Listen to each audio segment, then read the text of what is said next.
integrasi login API pada aplikasi yang digunakan untuk mengikuti video ini. Untuk starter project-nya sendiri bisa teman-teman dapatkan pada link yang ada di deskripsi video di bawah ini. Untuk starter project-nya, teman-teman dapat download dan juga check out ke brand starter untuk mulai menggunakan atau mengikuti langkah-langkah yang ada di video ini. Oke, setelah teman-teman clone dan juga check out ke brand starter project, di sini saya akan menjelaskan terlebih dahulu apa apa saja yang udah ada di dalam starter project ini. Di sini secara umum kita sudah membuat sebuah tampilan login screen ya. Di sini ada username, kemudian password dan juga button login. Jadi ketika button loginnya diklik, nanti dia akan mengarah ke halaman home. Namun saat ini untuk datanya masih belum terintegrasi dengan API, cuma sekedar UI atau tampilannya saja yang baru kita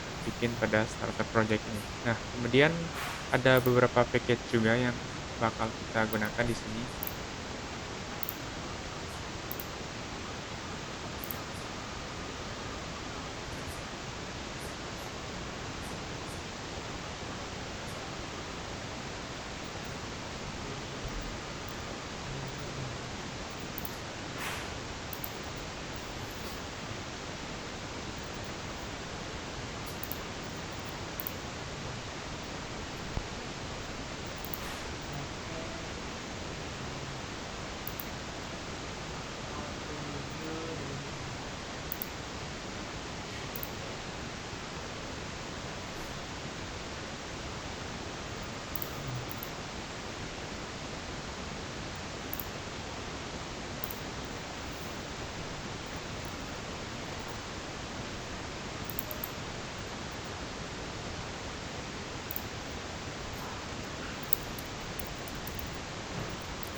Yang pertama ada view untuk networking atau koneksi ke API-nya, kemudian ada Flutter block untuk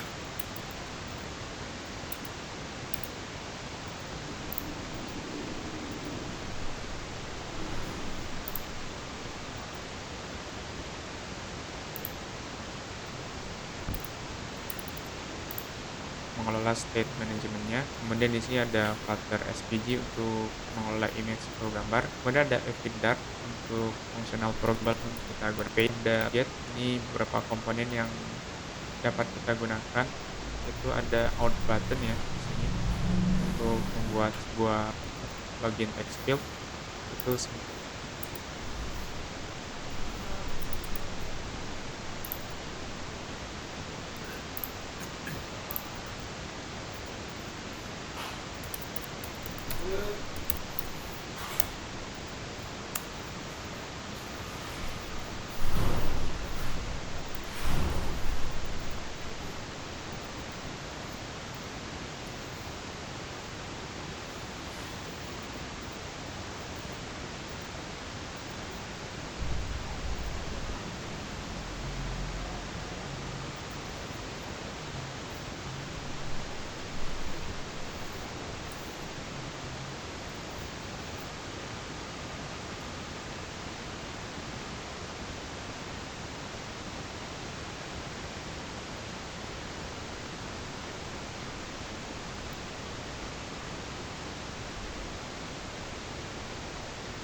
Sebuah custom type field untuk membuat field username dan juga password ya, supaya lebih reusable gitu dan untuk menghindari boilerplate code. Kemudian ada fungsi main dan juga router ya.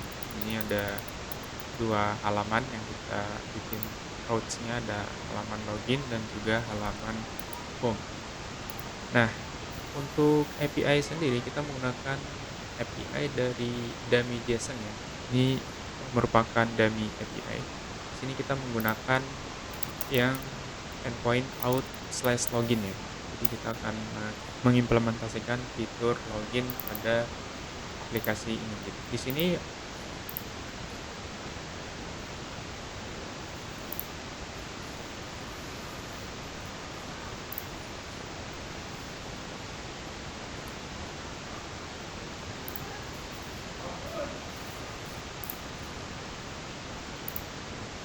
bisa teman-teman lihat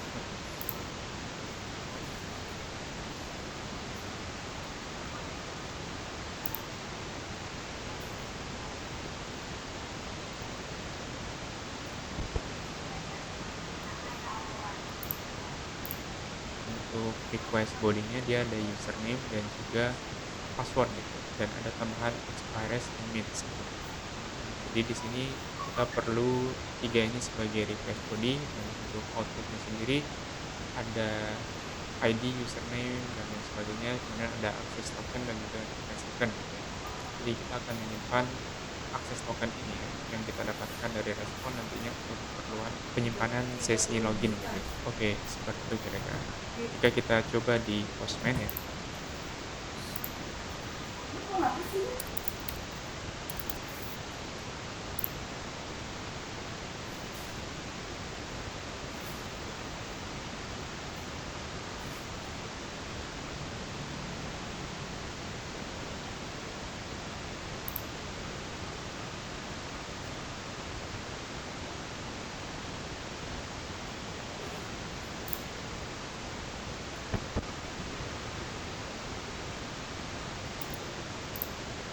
dengan username dan password yang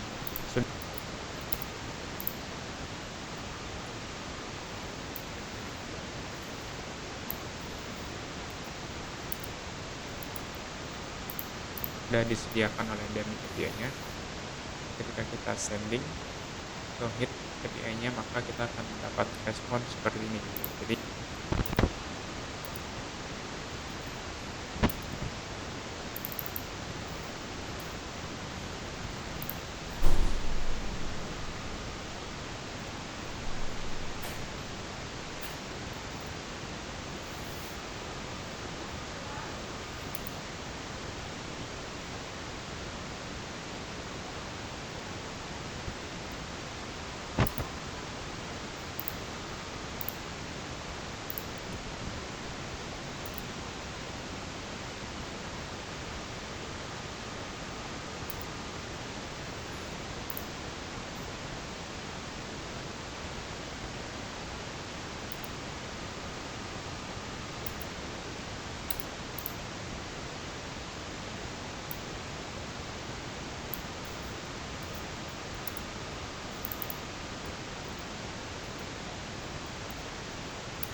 Jadi kita bisa menyimpan, akses token, refresh token, dan lain sebagainya gitu.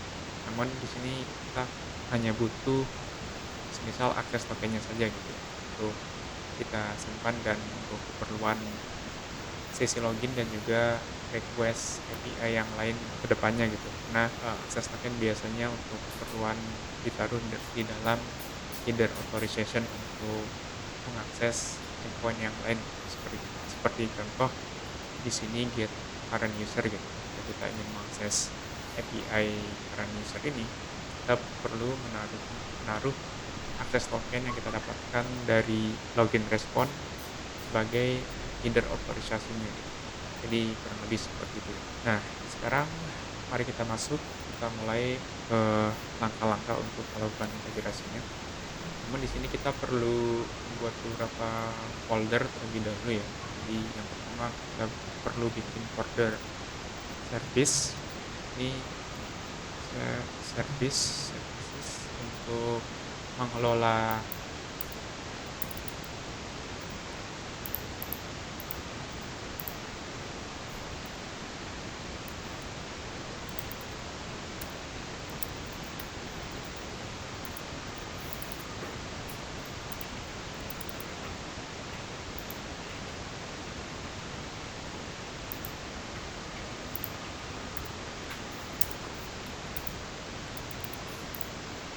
atau menyimpan file API service-nya. Kemudian di sini kita bikin juga file models untuk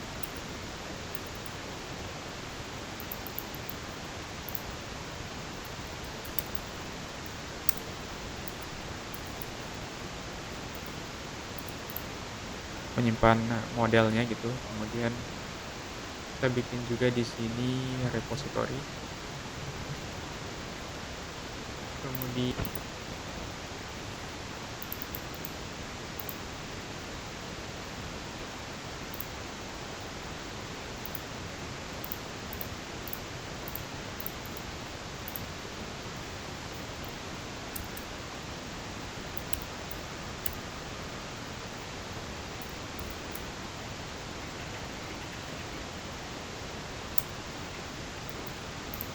Kemudian kita bikin mungkin konstan ya, constants untuk menyimpan beberapa.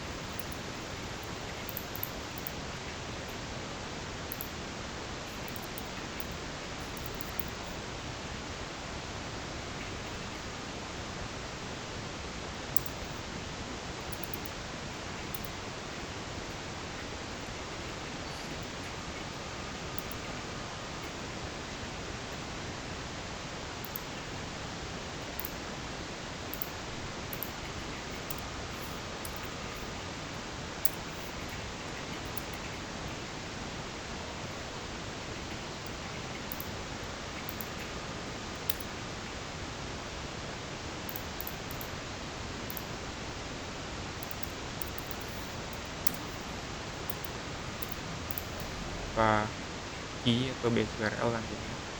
Kemudian ada folder utils gitu ya, apabila kita membutuhkan utilitas tambahan gitu nantinya. Oke, cukup seperti ini. Nah, sekarang kita mulai terlebih dahulu untuk membuat sebuah model ya. Nih, untuk model sendiri kita kasih nama login response model dark. Nah, di sini